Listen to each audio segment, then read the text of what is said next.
Welcome to the marketing school. We are going to go off on a little tangent today. So welcome to the episode. Today, let's talk about why nobody wants a whiny, you-know-what business owner. What is a whiny business owner? That is someone that is always complaining about why in the heck is this happening to them? Why me? Why can I not get this to work? Or why can I not get that to work? Why don't I have any sales? I'm here to tell you, stop. Nobody wants to hear that. Nobody wants to hear your problems. Nobody wants to show up on TikTok and hear what is all wrong with your life. Nobody cares. And maybe this is more of a life moment because nobody wants to hear that, okay? Whining is for people that have small minds, in my opinion. Whining about what is wrong with your life when it is things that you can control, there is no reason for it. So let's talk about that. Someone told me, a very wealthy business owner told me, that when him and his wife were younger, if there was ever times where they couldn't afford something, and again, this is just a story, where they couldn't afford something, they would never talk about how can they reduce.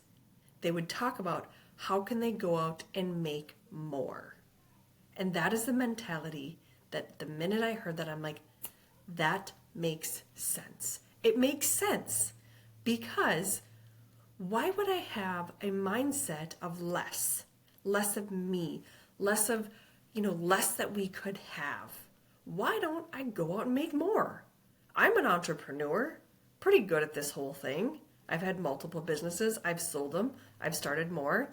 Why would I not just go out and find more? Okay? When a client leaves, I own an agency, to backpedal a little bit. I own a marketing company, a marketing agency. I have multiple facets to my business, but I do own a marketing agency. When a client leaves, I get to be sad for about 30 seconds. And then we're done. Because sometimes I take it personally. But every client, which it's only been not even 5, and I have a lot of clients, every client that has left, either their business has, they've retired and they've closed the company. That's one. 2, they decided that a family member would want to come in and work for them because they hated their job. And they said, could you train them? And then they wanted to come in and take over. Again, we're talking social media marketing. Or they just couldn't keep up with the workload that I was bringing them. Those are the reasons. Now, retirement, of course, you want to retire, you're done. You're going to sell your business off and it's no longer going to be what it is. That's perfect.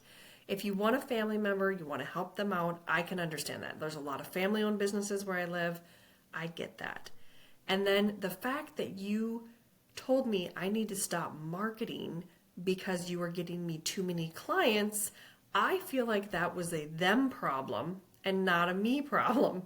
And they needed to then expand and hire more. But again, I get it. They were a very, very small boutique shop, let's call it, very small company. So small where it's one person and one staff, and they couldn't keep up with the workload. Those are the best stories to have. Then I said, okay, that's great. Let's just pause and we'll go from there. So again, I was sad for about 30 seconds, and then I got on social media. I got onto the things I knew what to do to then find and replace those clients. They didn't all leave at once. I've been doing this for a long time. But again, over the years, as some come, some go. I've been more in the growth part of my business, which I'm very, very lucky. But again, if a client leaves you, you have to take a minute and reflect. Why did they leave you? Did they leave you because you overpromised and underdeliver? Then that's a you problem. That is a problem that you need to focus on and fix. Did they leave because their expectations of you were too high, and again, you couldn't deliver and it wasn't clear what they were getting?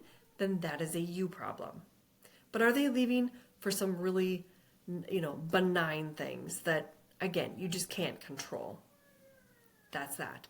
But if they're leaving and you feel sad, I get to know all of my clients and I truly, truly like all of them. They are phenomenal. The ones that are not with me, that's fine. But they are phenomenal people and I truly, truly, I've had some of them with me for, almost 11 years and they're phenomenal. And now we start to think alike and I can anticipate exactly what they're going to say when I present something. So with that, I am able to be sad for 30 seconds and then I get into marketing and business mode. I turn back into the entrepreneur. I'm like, where's my next client going to come from? Where am I going to find to replace that? And again, I don't have to replace them, but I like to keep my numbers where they are. So I go out and look. And then, boom, I get another client. So if you are out there and you are losing clients, I want you to reflect why. Why are you losing them? Are you losing them because of you? If you are, you need to take a hard stop, pause, get your shit in order, and move on. It's not that hard. Business is not that hard. You make it as hard as you want it to be. So there's one. 2, don't go out and whine to all of the people on social media because we don't care. We don't care that you've lost another client and nobody's giving me. No, shut up. We don't care. What we do care about is that you're going to pick yourself up and you're going to get over this and you're going to go out and you're going to find more. Nobody likes a whiny business owner. Nobody.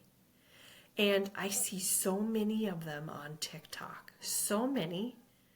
And I think it's because we've allowed it to happen, right?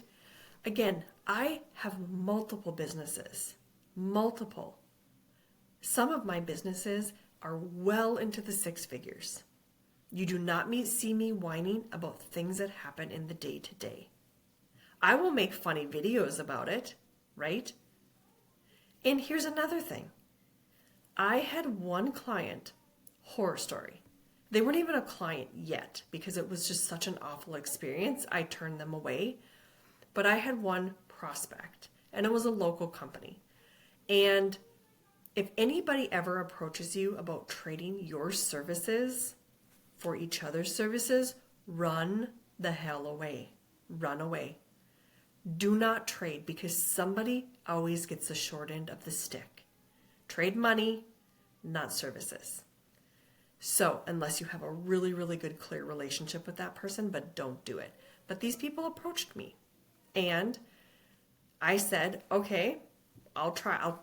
This is against everything I'm about, but I'm going to do it. And I did it. And guess what? I got the short end of the stick. I got yelled at. I got sworn at. I was treated so horribly.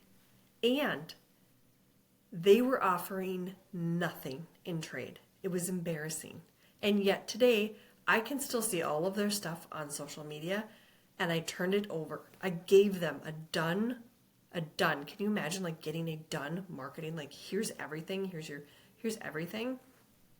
They didn't do anything with it. And now they're sitting there with a lot of product, and they haven't sold any of it. Do you know why? Because they're sitting there feeling bad for themselves. They're sitting there saying, nobody will help me. Well, it's because you suck. You suck as humans. You just suck. You suck at being business owners. So again, you're not going to get ahead. So stop whining. Figure it out. If you don't know how to do something in your business, you need to buck up and figure it the F out. Okay? You cannot pass off something to somebody in your business if you don't know how to do it. If you don't know how to close somebody on a sale, don't pass it off to somebody. If you don't know how to market your business and get your message across, don't give it to somebody else to do. Master it first and then hand it off. Because here's what happens. You're going to go onto Fiverr and you're going to hire a VA to create your marketing. That person is going to fail. because they don't understand you or your business. And you're going to expect them to understand all of that. Am I right? So you're going to go through VA after VA. None of these people have been trained. None of these people, again, unless you find a really good one, and I have phenomenal ones, phenomenal VAs. If you can find someone that can actually do that and they are worth it, hang on to them because they are worth gold. But if you think that you can't market your business, you're not going to be able to communicate to them what they need to do. They can't read your mind. Don't expect that. I hear it so often like, oh, I had this marketing person, it's just not working out. Well, probably because you don't know how to market your business and tell your story. Figure that out first. This is what I do. I teach people how to figure that out. I teach people exactly how to market their business. Even if you don't want to do it yourself, you need to understand it. I need to understand, how does the back end of my Shopify website work on one of my businesses? I need to understand how to build a landing page in Kajabi. I can do all of this, and I am perfectly capable of giving instruction. I can do it all, yet what I want to do is master it, turn it over to someone because it takes time. Time is income in my world. So if I know how to do it, I can explain it so much better. Do you see where I'm going? So master it. Master every part of your business. Master, again, if you're now into something where you're like designing surgical equipment and you don't know how to do that, don't do that. But for most of us, we can master it, correct? So the point of this episode is stop whining. Your problems are not bad. If you're in debt, figure out how to get out. If you can't meet a supply chain issue, figure out how to work it out. Everything is fixable. Everything can be done. And it's only you standing in your way of getting to that next level. So I hope this episode found you well. Please make sure to check out the show notes where you can learn from me, because you should, on how to market your business. See you next time.